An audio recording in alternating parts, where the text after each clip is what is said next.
Sunday morning drawing, and today we're looking at a fallow deer skull. This is a lovely skull. Antlers here.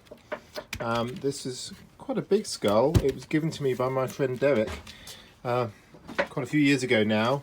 Collected from Sherborne Woods, found in the woods there. It's been sitting in my greenhouse actually.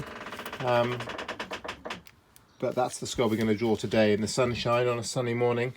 Still in Isolation Art School. So, a bit of an ink drawing today, I think.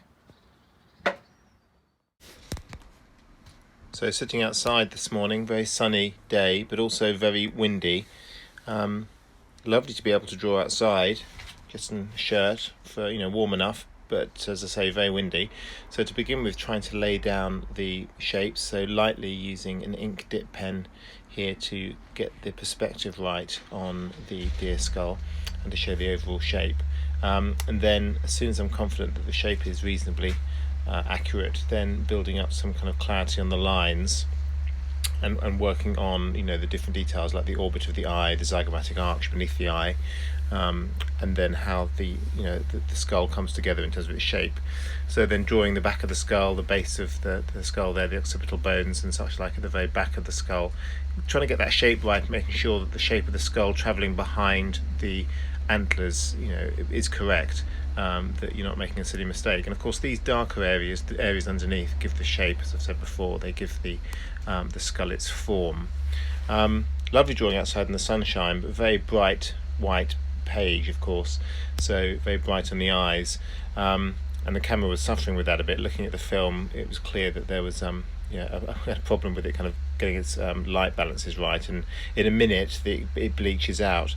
So you can see I'm kind of drawing detail here, trying to get the shape of the skull and the bones of the nasal bones in place, trying to show how the nasal structures work on this upper part of the skull. Of course the lower mandible is missing. Often the lower jaw, the lower mandible is missing when you find skulls, and unless you stop and actively search for them, it's very easy to then come home without them.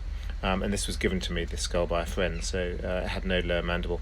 So working around the orbit of the eye, there's lots of kind of lovely detailing around the orbit of the eye, and then of course the antler itself has got this lovely kind of calloused, kind of cauliflower-like kind of bone structure at the base of the antler, kind of covered in little lumps and nodules.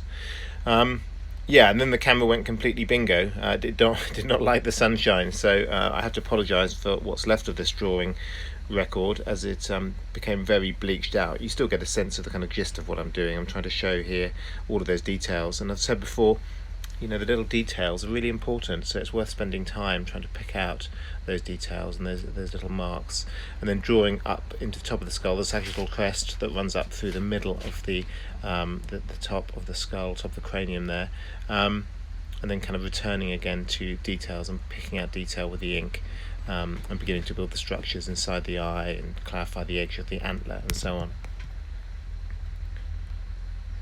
The little ink pot I'm holding, I stopped briefly and went inside, and I came back out again and blown away, as had the drawing, into the hedge. And the ink pot's missing. It's still missing. I don't think the chickens have nicked it. It's just gone. So I lost my ink halfway through this drawing. I also realised that the camera doesn't like to record for an hour and 20 minutes, which is what this drawing took. So after about, 40 minutes, it just turned off. So I haven't got the latter part of the drawing in time lapse. I'm still learning about the technology and how I can keep up with you.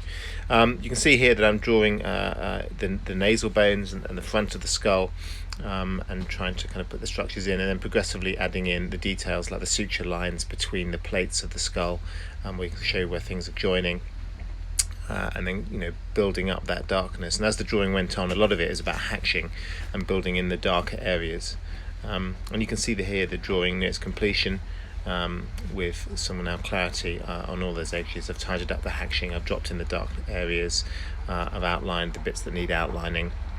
I'm coping with the wind, having to pin the drawing down quite a lot to stop it blowing away. But it's a lovely skull to draw. Of course you've got to accommodate the whole skull on the page, so had to be careful to make sure there was space for the antlers to fit in to the page. And the first thing I did, if you notice, was put the eye socket in. So I looked at how the whole skull balances out and then established where the eye socket should be. And here you can see the finished drawing in ink. and there was that was where I was sitting outside in the sunshine. So a lovely, windy, kind of troublesome drawing with everything blowing away and an incomplete film, but nonetheless you get the idea. So there we go. Enjoy.